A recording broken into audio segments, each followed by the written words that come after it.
সকাল বন্ধুরা, আশা করি তোমরা সবাই খুব ভালো আছো আর আমরাও ভালো আছি। আর কি বলো তো, আজ হচ্ছে শনিবার। তো শনিবার সকাল সকাল ঘুম থেকে উঠে গেছি, আর শনিবার মানেই কিন্তু আমার প্রচুর কাজ। আর আজকে বাড়ির সমস্ত কাজ সেরে রাত্রিবেলায় একটা মেলা আছে, চড়কের মেলা আছে আমাদের বাড়ির কাছে, তো সেখানে যাওয়ার কথা আছে। তো চলো, যদি যাই অবশ্যই তোমাদেরকে সব কিছু দেখাবো। আর কালকে ছেলে পড়াশোনা করেছিল, মানে স্যার এসেছিল পড়াতে, তো রাত্রিবেলায় আর বই খাতাগুলো গোছাইনি, আর আমারও না ভালো লাগছিল না এত গরমে, যার জন্য আমিও কিন্তু গুছিয়ে রাখতে পারিনি। তো চলো, এখনই সব কিছু গুছিয়ে টুছিয়ে রেখে পরিষ্কার করে রেখে দিলাম। আর এই বিছানাটাও না এখন ঝেড়ে নিচ্ছি। আসলে কি বলো তো, রাত্রিবেলাতেও যেহেতু পরিষ্কার করা হয়নি, সেজন্য ভাবলাম একেবারে ঘুম থেকে উঠে এই ঘরের কাজটাও সেরে নেব। তো এই ঘরটা আমার একটু গোছানোর আছে, শুধু বেডশিটটাই চেঞ্জ করেছি। তো এই ঘরটা একটু গোছানোর আছে, সেটাও কিন্তু করব। আসলে সকালবেলায় উঠে এত রোদ হয়েছে না, যার জন্য আমি জানালাটাও খুলতে পারিনি। তো 6টা থেকে বুঝতেই পারছো কী পরিমাণে রোদ হয়েছে, আর আলো 6টা করছে। তো সেই জন্য আমি ভাবলাম জানালাটা পরেই খুলে নেব, শুধু পর্দাগুলো সরিয়ে রেখেছি। আর এইদিকে ঘরটা পুরো বিছানা টিছানা গুছিয়ে ঝাড়টা দিয়ে নিলাম, আর নিয়ে টিয়েই কিন্তু আমি এই যে ঝাড় দিতে চলে এসেছি। আর বারুনটা নিয়েই ঝাড় দেওয়ার জন্য রেডি, আর এখন ঝাড়টাও দিয়ে নিচ্ছি।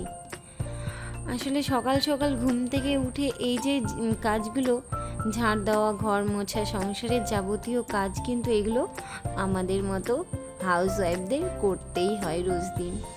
তো এটা করতে ভালো লাগে, কারণ ঘুম থেকে উঠে সুন্দরভাবে সংসারের কাজগুলো যদি গুছিয়ে করতে পারি, তো দিনটাও সুন্দর যাবে, মনটাও ভালো থাকবে। তবে কি জানো তো, এই যে সংসারটা আমরা করছি, আমরা কিন্তু মন থেকে ভালোবেসেই সংসার করি, কিন্তু তার মধ্যেও অনেক কিছু আসে যেগুলো আমাদেরকে মুখ বুজে সহ্য করে নিতে হয়। যেমন প্রত্যেকটা দিন কিন্তু সমান যায় না। এমন কিছু কিছু দিন আসে, যে দিনটা ধরো তুমি সকালটা সুন্দরভাবে তুমি শুরু করলে, দেখা যাচ্ছে দুপুরে এসে দিনটা তোমার নষ্ট হয়ে যেতেও পারে। কিন্তু সেগুলোকে পাত্তা না দিয়ে চলাই হচ্ছে জীবন। তো নিজের সংসারটাকে ভালোবেসে এরকমভাবে সংসারের সমস্ত কাজ একা হাতে সামলে গুছিয়ে রাখতে পারি বলেই নিজেকে ভালো লাগে। আসলে কি বলতো, এই যে সারাদিনের যে কাজকর্মগুলো, যতই মন খারাপ থাকলে ভালো লাগে না কাজ করতে ঠিকই, তারপরে যখন মনে হয় না যে এখন এটাও করতে ভালো লাগছে না, আর একটা কাজ করে নিই, তাহলেই মনটা ঠিক হয়ে যাবে। তো সেটাই হচ্ছে, মানে সেই ভাবনা নিয়েই কিন্তু আমি চলি। আসলে যেদিন টুকটাক কিছু একটা তো প্রবলেম, সংসার মানেই কিন্তু অনেক রকম প্রবলেম আছে, যেগুলো কিন্তু এক কান দিয়ে শুনে আর এক কান দিয়ে বের করে দিতে হয়। কারণ তুমি সব কিছু শুনে চললে আর তুমি এই পৃথিবীতে চলতে পারবে না, বা তুমি সংসারও করতে পারবে না। যার জন্য না সব কিছু এক কান দিয়ে শুনে আর এক কান দিয়ে বের করে নিতে হয়। আর দেখবে মেয়েদের তো নিজস্ব কোনো ঘর বাড়ি নেই, যার জন্য না পরের ঘরেই সারা জীবন কাটাতে হয়। যখন বাবার বাড়ি থাকবে তখন বাবাদের মতো, যখন শ্বশুর বাড়ি থাকবে শ্বশুর শাশুড়ির মতো, আর যখন মানে স্বামীর ঘরে থাকবে তো তার মতো। আর ভবিষ্যৎটা তো ছেলেদের হাতে। তো মেয়েদের সত্যি কথা বলতে নিজস্ব কোনো জীবন নেই, যার জন্য সবার মতো করেই চলতে হয়। তো দেখো, এদিকে ঝাড়টা দিয়ে আমি বাইরেটাও জল টল ছিটিয়ে গাছগুলোতে জল টল দিয়ে নিয়েছি, আর প্রচুর পরিমাণে রোদ হয়েছে। তো এখন ঘর মোছার জন্য জল রেডি করছি। তো এই বালতিটায় জল নিয়েছি, আর আমি নিয়ে নিলাম লাইজল। আসলে এই লাইজলটা না আমি বাথরুমে রেখেছিলাম। তো তারপরে এই যে বেসিনের পাশটা দেখছো, ওই দিকে না জিমি ঢুকে শুয়ে থাকতো। আর ও যেহেতু অনেকটা বড় হয়ে গেছে, যার জন্য ও ঢুকলে না একদিনকে আটকে গেছিলো, আর খুব কষ্ট পাচ্ছিল, কান্না করছিল। তো অনেক কষ্টে ওকে বের করেছিলাম। আর সেই জন্য এক পাশে আমি টুল দিয়ে গাছ রেখেছি, আর একদিকে ওই লাইজলটা রেখে দিই। কারণ আমার সচরাচর বেশিরভাগ টাইম আমি মানে টুকটাক যখন একটু ঘর মুছি, ওটা দিয়ে আমার মুছতে লাগে, সেই জন্য না আমি ওটা সামনেই রেখে দিই। তো চলো, এদিকে ঘরটাও আস্তে আস্তে মুছে নিচ্ছি। আসলে সকালবেলায় এই কাজগুলো কমপ্লিট না হলে মনে হয় যেন কত কাজ পড়ে আছে, বিশেষ করে ঘর মোছাটা। ঘর মোছাটা মানে এই ঘর বারান্দা সমস্ত কিছু পরিষ্কার করে না মুছতে পারলে সকালের একটা ফ্রেশ ব্যাপারটা আসে না। মনে হয় যেন ঝাড়টা দিলাম ঠিক আছে, কিন্তু ঘরটা মুছে নিলে একটা সুন্দর স্মেল আসে, আর কিন্তু একটা ভালো পজিটিভ এনার্জি কাজ করে। তো এইদিকে রান্নাঘরটাও দেখলে অনেক বাসন পড়েছিল, তো সমস্ত বাসন মেজে ধুয়ে রান্নাঘরের যত গ্যাস ওভেন সব মুছে টেবিল সব কিছু মুছে নিয়েছি, যেহেতু আজ শনিবার কোনো আমিষ রাখবো না তার জন্য, বা কোনো এঁঠোকাটা তার যাতে না থাকে। তো বাসন ধুয়ে এখানে জল শুকানোর জন্য এই গামলাটায় রেখে দিয়েছি, আর পুরো রান্নাঘরটা না আমি পরিষ্কার করে নিয়েছি। তো তারপরে হ্যান্ড ওয়াশ দিয়ে হাতটাও ধুয়ে নিলাম, আর এখন কিন্তু ব্রাশটাও করে নেব। তো যেহেতু সকালবেলায় উঠে আজকে কোনো ব্রাশ করা হয়নি, মানে সকালে উঠে আগে প্রথম কাজ কি জানো তো, ঘর ঝাড় দেওয়া নয়, কিন্তু প্রথম কাজ আমাকে আমি মানে ছেলের জন্য যে দুধটা নিই সেই ঘোষটা কিন্তু একদম সকালে দুধ দিতে আসে। তো সেটার জন্য আমাকে ঘুম থেকে উঠেই কিন্তু আগে জল দিয়ে হাত মুখটা ধুয়ে নিয়ে মাথাটা আছড়ে আমাকে, যেহেতু একদম নিচে যেতে হয়, আমরা তো ওপর 3 তলার ওপরে থাকি, তো নিচে যেতে অনেকটা সময় লাগে, আর যেহেতু সিঁড়িতে, তো আমাকে পুরো নিচে গিয়ে একটা দোকান আছে, তো সেই দোকানে আমি কেটলিটা রেখে আসি, মানে আমরা যেখানে থাকি সেই মালিকেরই দোকান। তো সেখানে আমি কেটলিটা রেখে আসি, ওরাই দুধটা নিয়ে রেখে দেয়, আর আমি কিন্তু একটু পরে গিয়ে নিয়ে আসি। তো সেই জন্য আমার ওটা হচ্ছে প্রথম কাজ ঘুম থেকে উঠেই, আর তারপরে সংসারের সমস্ত কাজ।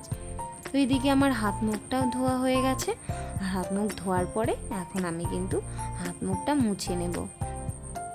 আসলে প্রচণ্ড পরিমাণে গরম পড়েছে, যার জন্য এমনিতেই ঘেমে গেছিলাম, আর ঘেমে পুরো স্নান হয়ে গেছিলাম, কিন্তু আজকে যেহেতু সকাল সকাল স্নান করা যাবে না, আজকে শনিবার দুপুরে পুজো করতে হবে, আর সকালে যেহেতু ফল মিষ্টি কোনো কিছুই আনা থাকে না, একেবারে দুপুরে নিয়ে আসে, যার জন্য আমি আজকে একেবারে গাটা ধুয়ে নাইটিটা চেঞ্জ করে ফ্রেশ হয়ে নিলাম, আর এখন মাথাটা হাঁচড়ে নিচ্ছি। আসলে আমি সেরকম কোনো ক্রিম মাখি না গরমকালে, যার জন্য সকালে আমি কিন্তু কিছুই মুখে দিচ্ছি না, শুধু মাথাটা আঁচড়েই ব্যাস হয়ে গেছে। আর বারবার যেহেতু ঘেমে যায়, তার জন্য কিন্তু বারবার আমি বেসিনে গিয়ে মুখ হাত পা ধুতেই থাকি। এটা হচ্ছে আমার একেবারে বলতে পারো ব্যাড হ্যাবিট, যেটা গরমকালে আমার হয়। মানে একটু পরপরই মনে হয় ইস খুব গরম লাগছে, পুরো ঘেমে গেলাম, এবার গিয়ে মুখটা একটু ধুই। তো এরকমভাবে আমি কিন্তু গরমের দিনগুলো কাটিয়ে নিই। আর এদিকে ফ্রেশ হয়ে চলে এসেছি রান্নাঘরে, এসেই দেখো আমি না চাটা বসিয়ে দিয়েছি। তো সকালবেলায় নিজের পেটের কথা তো ভাবলে হবে না, জিমিকে মানে ওরও খাওয়া, আমার ছেলে সবারই তো খাওয়া দাওয়া আছে। তো চলো এইদিকে এখন চাটা করে নিচ্ছে। জিমি কিন্তু সকালবেলায় উঠে আমি ওকে খাইয়ে দিয়েছি, ওর খাওয়া দাওয়া শেষ হয়ে গেছে, আর ছেলেকেও আমি খাইয়ে দিয়েছি। তো চলো এইদিকে এখন চাটা বানিয়ে নিচ্ছি। তো সকালবেলায় আমরা দুধ চা খাই না, লাল চাটাই খাই। তো সেই জন্য একটু আদা দিয়ে বেশ সুন্দর করে কড়া করে লাল চাটা খেতে খুব ভালো লাগে, সেটা শীত হোক বা গরম। তো এইদিকে চাটা করে নিচ্ছি, চায়ের মধ্যে আদা চিনি সব দিয়ে নিচ্ছি, আর জলটা ফুটে গেলে চা দিয়ে ব্যাস নামিয়ে নিলেই কিন্তু চা হয়ে যাবে, সেটা সবাই জানো। আর এদিকে চাটা করতে করতে না আমার প্রচণ্ড পরিমাণ যেহেতু কাজ এক টানে কাজ কমপ্লিট করেছি, যার জন্য গরম ধরে গেছিলো, প্লাস জল তেষ্টাটাও পেয়ে গেছে। তো এদিকে তার জন্য আমি যে গ্লাসটাতে দেখছো আমি কিন্তু জল নিয়ে নিচ্ছি, এখন একটু আরাম করে বসে জলটা খাবো, কারণ আমি চাইলেই বোতলে খেতে পারতাম, আমি কিন্তু বেশিরভাগ টাইম বোতলেই জল খাই।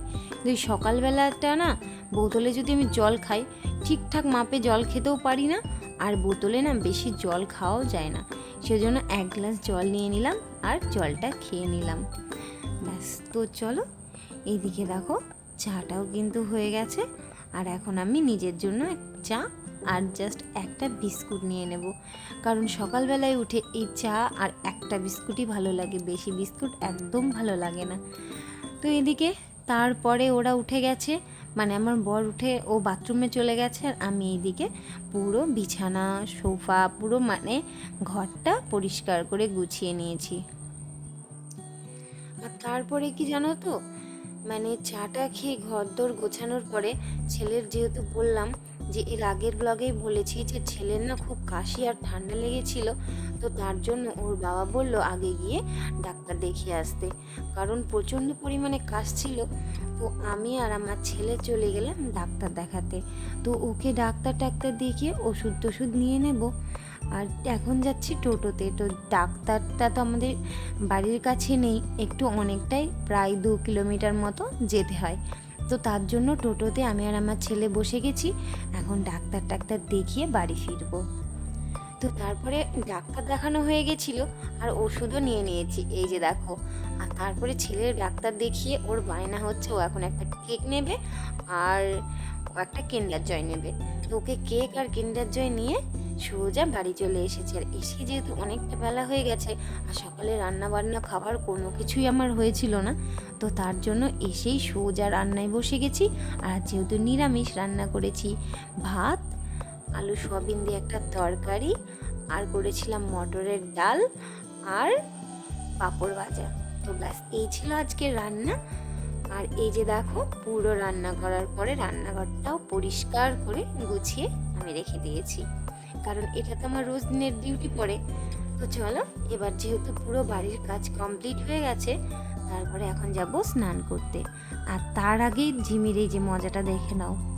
আমি যাব স্নান করতে, ও এখানটায় মুখ দিয়ে আমার নাইটিটা টেনে ধরে বসে আছে।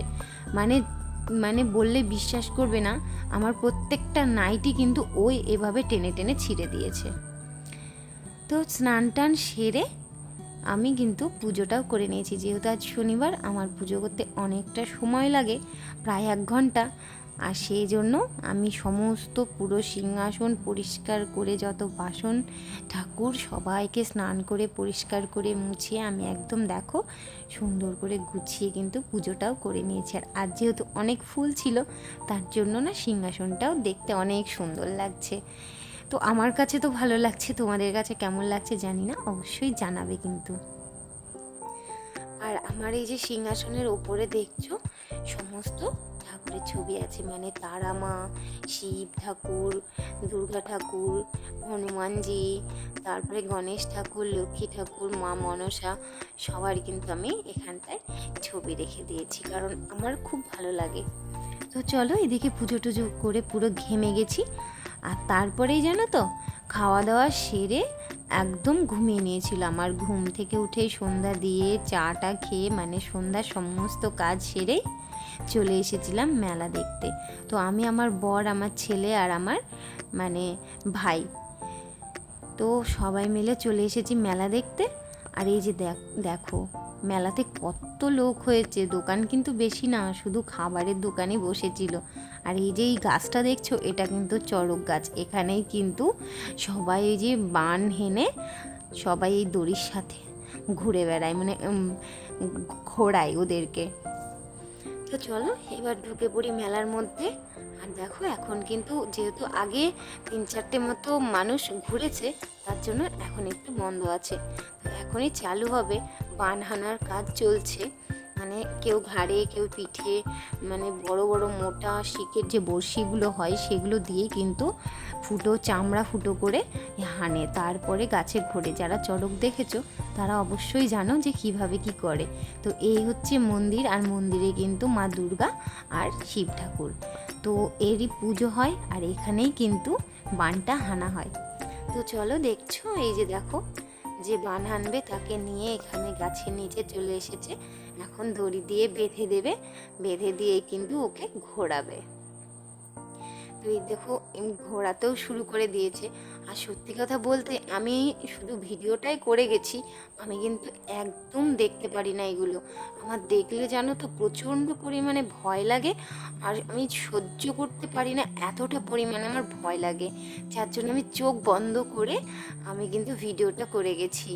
এই যে কি মানে পরিমাণে উড়ছে আকাশে, মানে কতটা উঁচুতে। আর এই গাছটা না অনেকটা বড়।